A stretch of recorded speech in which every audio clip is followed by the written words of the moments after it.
Olá, meus queridos, sejam bem-vindos diretamente de Dois Córregos, interior de São Paulo. Eu, André Massolini, peço licença para falar com você. Vamos então à pergunta dela que diz assim: Boa noite, André. Eu sou casada no papel e há 4 anos estou separada. E durante esses 4 anos a gente se encontra e fica de vez em quando. Só que eu tô cansada disso e quero me divorciar. O que você o que você pensa, né? Ai, isso aqui, gente, tá acontecendo, não vou dizer com frequência, mas tá acontecendo isso aí. Vez ou outra aparece um caso aqui assim, desse jeito. Só que os casos que às vezes aparecem aqui é que assim, a pessoa de fato se separou, inclusive no papel, tá separada no papel, mas começam então a ficar. Quem acompanha o canal aqui com regularidade sabe que casos assim aparecem. Ou seja, acho que tem até título de vídeo aqui, que o título é De esposa passou a ser ficante, de namorada a ficante. Tem títulos de vídeo aqui. Por aí você vê. Por isso que eu digo que situações assim estão aparecendo. E aí a gente tem que parar e pensar, eu quero isso para mim e as implicações disso na nossa vida. Porque o que eu vejo é que as pessoas não param para pensar nas implicações que determinadas ações elas têm. Como assim, André? Me dê exemplos que assim clarifica, né? Senão fica muito teórico. Eu te dou. Uma pessoa, ela se declara para a outra. Eles são amigos e aí a menina fala para o cara, por exemplo, eu tenho sentimentos por você que não são de amizade. Então ela se declara para ele. E ele diz, não, mas você está confundindo as coisas, né? Mas eu espero que isso não estrague nossa amizade. E ela mantém a amizade com ele, certo? Só que agora, o que acontece? Ela mantém a amizade, ele sabe disso, e aí às vezes na cabeça dele, ele não faz por maldade, tem gente que faz, mas na cabeça dele, ele acha que ele vai estar ajudando ela se ele já começar a falar de outras meninas, que ele se interessa, que ele tá afim, se ele convida ela para ir para a balada juntos, como ele convidava antes dela se declarar para ele, e aí eles vão, e aí ele faz questão de ficar com meninas na frente dela, que é para ela, né, colocar os pés no chão, para ela ver que não tem nada a ver, que talvez ela tenha confundido. E aí, o que acontece? Ela opta por manter a amizade.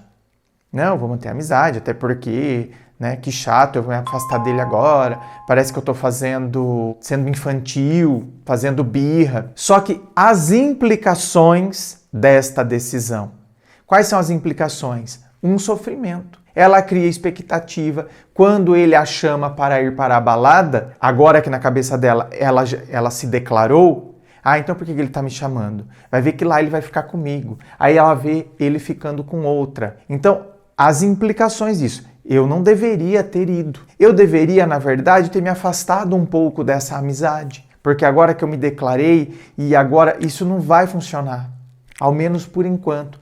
Então, quando a gente toma algumas ações, por vezes a gente não para pensar nas implicações que estas ações, elas causam em nós. Uma pessoa que fica só usando filtros nas fotos, né, a tal ponto de você não reconhecê-la pessoalmente, de tanto filtro que ela usa nas fotos. Essa pessoa está tendo essas ações e não pensa nas implicações dessas ações.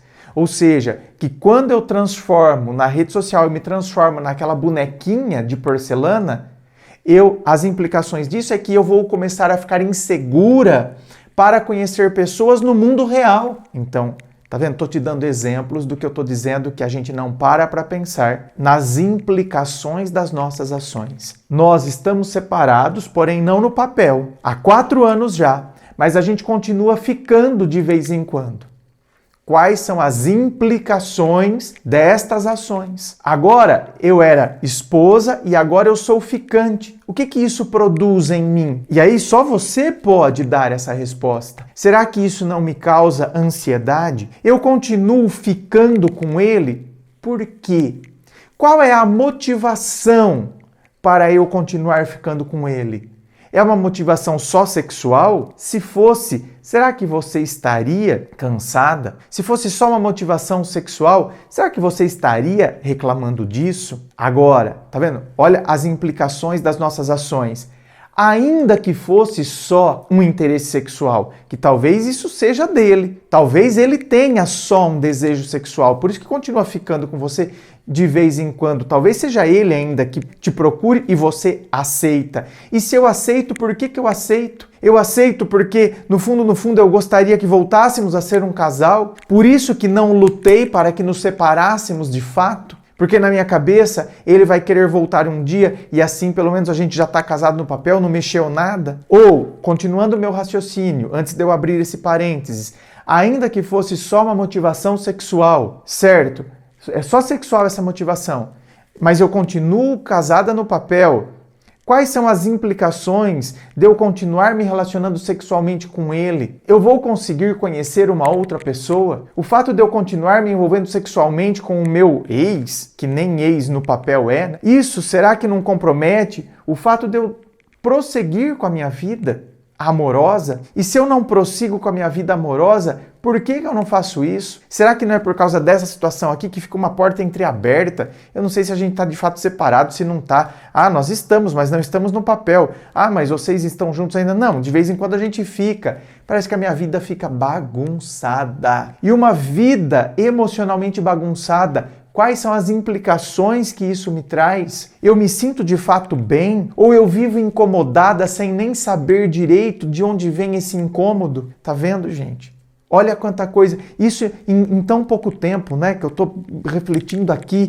Eu leio a pergunta aqui na hora. E aí é como se tivesse um brainstorm, né? Uma tempestade de ideias. Então, olha em pouco tempo quanta coisa dá pra gente pensar a partir de uma ação. Quais são as implicações dessa ação na vida da gente? Por isso que tem um monte de gente que nem sabe de onde está vindo tristeza. Por isso que tem um monte de gente que nem sabe porque está angustiada. Ah, eu sinto um aperto no peito, uma angústia, nem sei de onde que vem isso, gente. Será que não é resultado de são implicações de algumas ações que você tem, mas que você nem para pensar? Por isso que a gente tem que fazer autoanálise, por isso que a gente tem que usar o racional. Por isso que a gente tem que estar questionando, sabe? Como eu estou agindo, por que eu ajo, o que me motiva a fazer tal coisa. Por exemplo, uma pessoa que está num relacionamento amoroso e ela assume uma culpa que nem é dela, quais são as implicações disso? O cara, ele age de tal forma e aí, tá vendo? Com medo de contrariá-lo, eu assumo algo que eu sei que não é meu. Quais as implicações disso para minha autoestima? Tá vendo que eu mesmo tô cavando um buraco que eu tô me enterrando e por vezes eu nem tô percebendo porque em nome desse amor eu assumo uma culpa que não é minha porque eu tenho medo de contrariá-lo. O medo de contrariá-lo. Quais são as implicações dessa ação? Eu estou me sujeitando, eu estou me anulando, eu estou me boicotando. Tá vendo como as pessoas, por vezes, não param para pensar que as ações que elas têm trazem implicações. Precisamos pensar nisso. Quer vir aqui para o atendimento online, onde a gente vai bater papo, online, ao vivo? Eu vou entender, mergulhar na sua história para que eu possa te ajudar? É só você acessar o meu site www.andremassolini.com.br. É o meu nome transformado em site. Inscreva-se. Fico aqui aguardando a sua inscrição. Se você curtiu, dá o seu joinha, compartilhe com seus amigos. Muito obrigado, beijo no coração e, é claro, um forte abraço.